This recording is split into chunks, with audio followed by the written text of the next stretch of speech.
Est-ce que ça vous choque? Griezmann qui se déguise en Harlem Globetrotters, Victoria's Secret qui fait défiler ses mannequins avec des coiffes amérindiennes, de célèbres influenceuses blanches qui se font passer pour des femmes noires sur Instagram. Aujourd'hui, on va parler d'un sujet que j'ai toujours voulu aborder dans Y'a débat, l'appropriation culturelle. Ok, mais là tu dis, mais elle parle de quoi, Mélissa? En fait, l'appropriation culturelle, ça peut toucher plusieurs domaines de notre quotidien, comme la musique, l'art, la déco ou encore les coiffures. Mais pour mieux comprendre ce phénomène, nous on a décidé d'aborder un angle en particulier, la mode et l'apparence. Pour ça, on allait rencontrer Vanessa, Eve et Jorel, trois jeunes très engagés dans ce combat. Mais avant, vous en pensez quoi de l'appropriation culturelle? Je trouve qu'on peut prendre des choses de n'importe quelle culture. Donc tu fais les choses dans le respect et puis que tu dénigres rien en soi, pour moi il n'y a pas de souci en fait. À partir du moment où une culture, un pan de la société ou de la population s'estime lésé, il faut comprendre et éviter de les léser dans ce cas-là. Mais de là à dire que quelqu'un ne peut pas se faire des tresses parce que ça appartient à une culture, non, enfin, c'est bon, c'est pour tout le monde. C'est pas une interdiction, mais c'est juste qu'on doit se souvenir justement d'où ça vient. We just want to be included, that's all.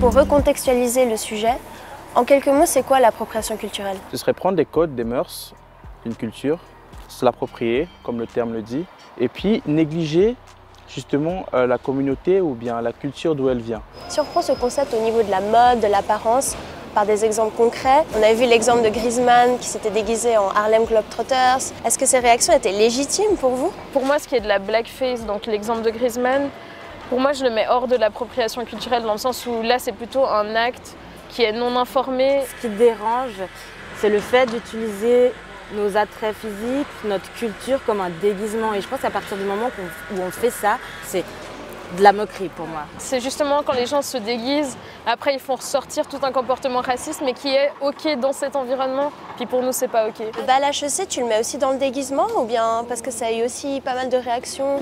Je dirais que oui, c'est quand même une soirée organisée sur le thème Maasai, donc les gens seraient venus déguisés en...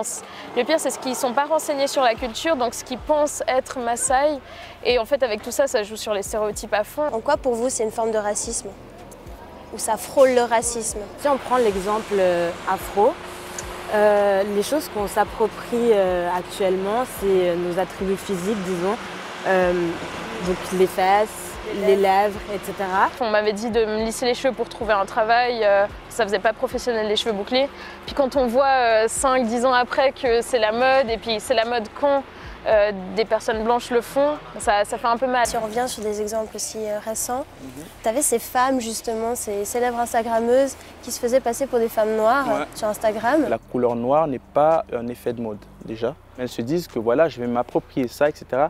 Mais sans avoir idée de ce que c'est d'être une femme noire dans la société. D'être une femme déjà c'est quelque chose de complexe. Alors être une femme noire, c'est encore plus complexe parce qu'on vit une double voire une triple domination. Elles se maquillent, elles le postent, elles ont des likes, des compliments, etc. etc. Et une fois que c'est fait, elles prennent une douche et puis après elles retournent à leur vie. Mais sauf que la femme noire, elle reste noire toute sa vie. Est-ce qu'à un moment donné, vous n'êtes pas dit, ah, c'est quand même flatteur parce qu'elles reprennent, elles nous copient finalement, ça veut dire qu'on est classe, tu vois. À premier abord, on pourrait se dire, elles mettent en lumière notre culture, du coup c'est bénéfique pour nous. Et pour moi, en fait, pas du tout. C'est pas possible que quelqu'un d'autre le fasse pour nous, en fait. Mais finalement, avant, tu disais que quand tu étais petite, tu devais te défriser les cheveux. Mais aujourd'hui, tu vois, c'est accepté que voilà, on ait des boucles, qu'on ait des tresses, etc. Est-ce que finalement, on pourrait pas voir ça comme une évolution vers le positif? C'est pas si bien vu que ça, en réalité, hein, parce que nous, on le subit encore de manière négative. Je pense quotidiennement, toi aussi, Eve. Je pense, nous deux, respectivement, au travail, on l'a subi encore. Donc, je vois pas la réelle évolution parce que pour moi, c'est à la mode sur une blanche, en fait. Mais pour nous, ça pose encore problème. Et en fait, il y a toujours aussi cette image. Quand c'est une femme noire qui fait quelque chose, on va donner d'autres adjectifs que quand c'est une femme blanche qui le fait. Souvent ghetto pour une femme noire ou vulgaire, alors qu'une femme blanche, elle est novatrice, classe. La bonne question qu'il faudrait se poser, c'est pourquoi c'était mal vu avant et puis maintenant c'est quelque chose de cool. Ça veut dire que ça gênait chez la femme noire et puis maintenant chez la femme blanche, c'est plus esthétique. C'est ça la bonne question qu'il faut se poser. Est-ce que juste parce que je ne fais pas partie d'une minorité, j'ai pas le droit en fait de m'habiller d'une certaine manière ou bien de me coiffer d'une certaine manière? Non, pas du tout. Moi, je n'aurais aucun mal à voir n'importe qui avec des tresses ou avec du wax, etc., etc.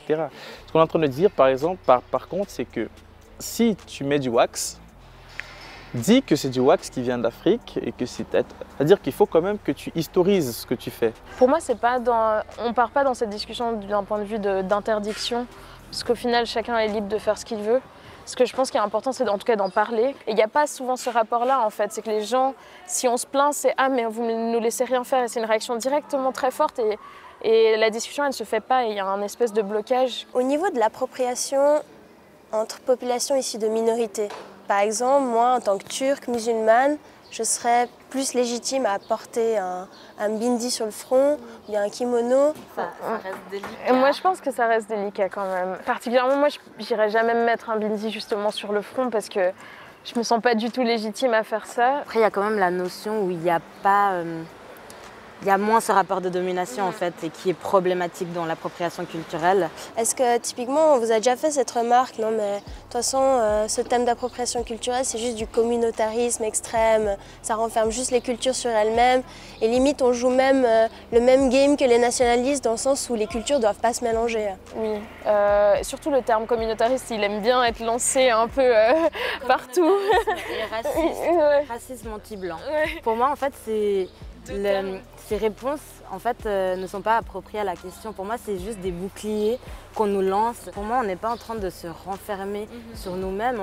On ne veut juste pas que notre culture soit volée par autrui, en fait. On reste dans le cliché où on n'a rien apporté, on n'a rien créé. Et le fait que, par exemple, une personne comme Kim K débarque un jour et fasse des tutos où elle apprend aux gens comment faire des tresses, c'est humiliant en fait, parce que c'est quelque chose qu'on a fait depuis tout le temps. C'est ça que aussi il y a un manque d'éducation totale ici. Ils apprennent la culture en fait du continent africain, disons à partir du colonialisme. Et c'est quand en fait finalement on a été vraiment, on a perdu tout ce qu'on avait de culturel et au final du coup les gens ont l'impression qu'on n'a rien à offrir.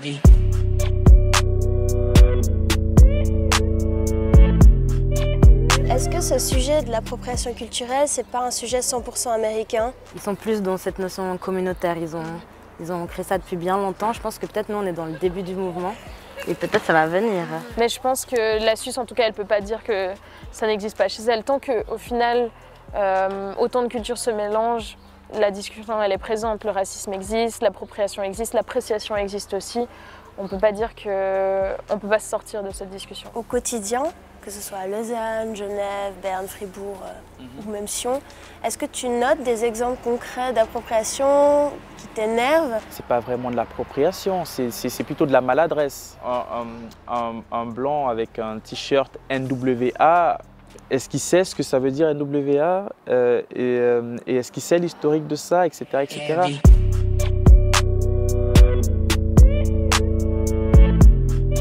Entre potes, c'est un sujet de discussion qui arrive souvent. Après, dans notre association, on est tous plus ou moins du même avis vis-à-vis de ça. D'accord. Après, il y en a qui pensent un peu plus poussé, à savoir qu'une personne lambda ne devrait pas se faire des tresses ou ce genre de choses. Dans ces moments-là, est-ce que toi, tu confrontes cette personne en lui disant non mais attends là, justement tu vas dans les bails de communautaristes, tu vois ce que je veux dire? En fait, ce qui est difficile dans tous ces sujets, c'est qu'au final, nous on parle à notre nom. Donc malgré tout, c'est quand même un débat. Il n'y a pas de vraie définition ou de qu'est-ce qui est OK, qu'est-ce qui n'est pas OK, il n'y a pas de loi. Pourquoi aujourd'hui c'était important d'en parler pour vous? Je trouve qu'on a rarement l'occasion de s'exprimer là-dessus. Ou souvent c'est coupé court, comme elle disait, avec les boucliers. Et en fait là, de pouvoir en parler avec toi, montrer que c'est pas dans un but d'interdire, que c'est dans un but de discuter, on a rarement l'occasion de le faire au final. Puis mot de la fin du coup? Remerciements à Tataki, vive l'interculturalité.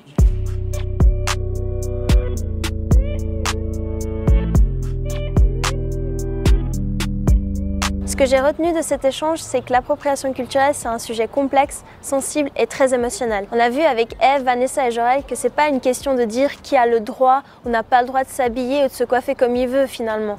Mais c'est plutôt une question de revendication et de respect de la culture de l'autre. Ce qu'il faut comprendre, c'est que certains symboles ont un sens précis, voire sacré, dans leur communauté d'origine. Et du coup, les transformer en accessoires de mode ou en cash machine, faut aussi comprendre que ça peut blesser ou limite insulter certaines personnes. Après, bien sûr que c'est normal de partager certains aspects de certaines cultures en vue de la mondialisation, du multiculturalisme, et ça pose aucun problème, tant que les deux cultures sont sur un même pied d'égalité.